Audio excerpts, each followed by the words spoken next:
Hello दोस्तों, welcome हमारे channel पर। तो आप सभी दोस्तों को जय सिया राम, जय हनुमान।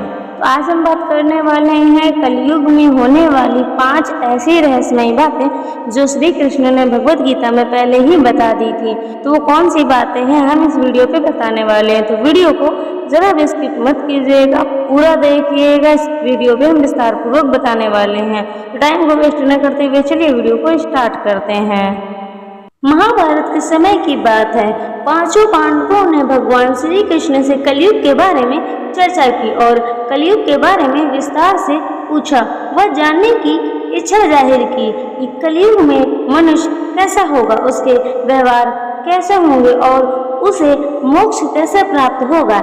इन्हीं प्रश्नों का उत्तर देने के लिए भगवान श्री कृष्ण कहते हैं, तुम 5 भाई वन में जाओ और जो कुछ भी दिखे वह आकर मुझे बताओगे, मैं तुम्हें उसका प्रभाव बताऊंगा।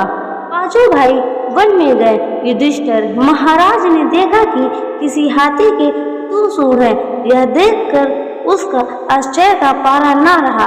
अर्जुन दूसरी दिशा में गए। वहां उन्होंने देखा कि कोई पक्षी है, उसके पंखों पर वेद की शिक्षाएं लिखी हुई हैं, पर वह पक्षी मुर्दों का मांस खा रहा है। यह भी आश्चर्य है।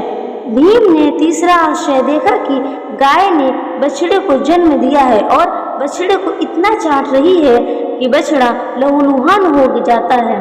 सहदेव ने चौथा आश्चर्य देखा कि 6-7 कुएं हैं और आसपास के कुओं में पानी है, किंतु बीच का कुआं खाली है। बीच का कुआं गहरा है, फिर भी पानी नहीं है। 5 भाई नकुल ने भी एक अद्भुत आश्चर्य देखा कि एक पहाड़ के ऊपर से एक बड़ी शिला लुढ़कती लुढ़कती आती है और कितने ही वृक्षों से टकरा गई, पर उन वृक्षों के तने उसे रोक न सके। कितनी ही अन्य शिलाओं के साथ टकराई, पर वह रुक न सकी। अंत में एक अनंत छोटे पौधे का स्पर्श होते ही वह स्थिर हो गई। 5 भाइयों के आश्चर्य का कोई पारा नहीं रहा। शाम को वो श्री कृष्ण के पास गए और अपने अलग अलग दृश्यों का वर्णन किया। युधिष्ठिर कहते हैं, मैंने 2 सूंड वाला हाथी देखा तो मेरे आश्चर्य का कोई पारा न रहा। तब श्री कृष्ण ने कहा कि कलयुग में ऐसे लोगों का राज्य होगा जो दोनों ओर से शोषण करेंगे, बोलेंगे कुछ और करेंगे कुछ और ऐसे लोगों का राज्य होगा। इससे तुम पहले राज कर लो। अर्जुन ने आश्चर्य देखा कि पंछी के पंखों पर वेद की ऋचाएं लिखी हुई हैं और पंछी मुर्दे का मांस खा रहा है। इसी प्रकार कलयुग में ऐसे लोग रहेंगे जो बड़े बड़े पंडित और विद्वान कहलाएंगे, किंतु वो यही देखते रहेंगे कि कौन सा मनुष्य मरे और हमारे नाम से संपत्ति कर जाए। संस्था के व्यक्ति विचारेंगे कि कौन सा मनुष्य मरे और संस्था हमारे नाम से हो जाए।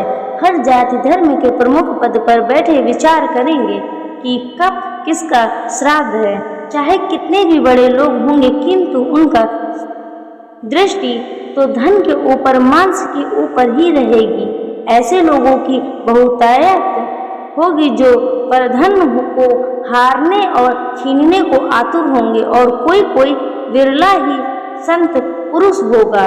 भीम ने तीसरा आश्चर्य देखा कि गाय अपने बछड़े को इतना चाटती है, बछड़ा लहूलुहान हो जाता है।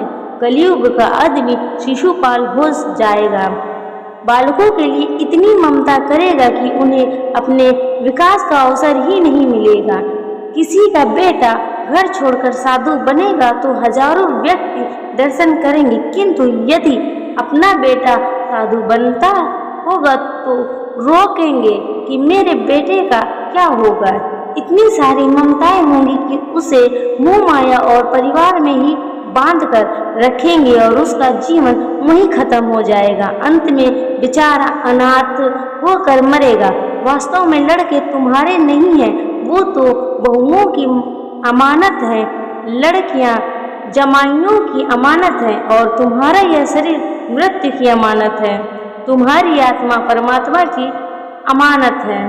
सहदेव ने चौथा आश्चर्य यह देखा कि 5-7 भरे कुएं के बीच एक कुआं दम खाली है। कलयुग में अनाड्य लोग लड़के लड़की के विवाह में, मकान के उत्सव में, छोटे बड़े उत्सव में तो लाखों रुपए खर्च कर देंगे, परंतु पड़ोस में ही यदि कोई भूखा प्यासा होगा तो यह नहीं देखेंगे कि उसका पेट भरा है या नहीं। दूसरी ओर मौज मौज में शराब, कबाब, फैशन और व्यसन में पैसे उड़ाएंगे, किंतु किसी के दो आंसू पोंछने में उसकी रुचि न होगी, और उसकी रुचि होगी उन पर कलयुग का प्रभाव नहीं होगा, उन पर भगवान का प्रभाव होगा।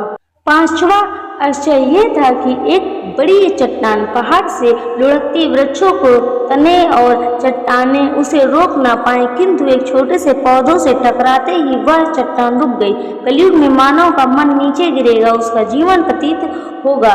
यह प्रतीत जीवन धन की शिलाओं से नहीं रुकेगा, किंतु हरि नाम के एक छोटे से पौधे से, हरि कीर्तन के एक छोटे से पौधे से मनुष्य जीवन का पतन होगा, रुक जाएगा। तो दोस्तों, ये थी श्री कृष्ण की कही हुई एक एक बातें जो सच हो रही हैं। तो दोस्तों, अगर जानकारी अच्छी लगी हो तो वीडियो को एक लाइक कर दे, चैनल को सब्सक्राइब कर दे। मिलते हैं ऐसे ही नेक्स्ट वीडियो में, तब तक के लिए सभी दोस्तों को जय सिया राम, जय हनुमान।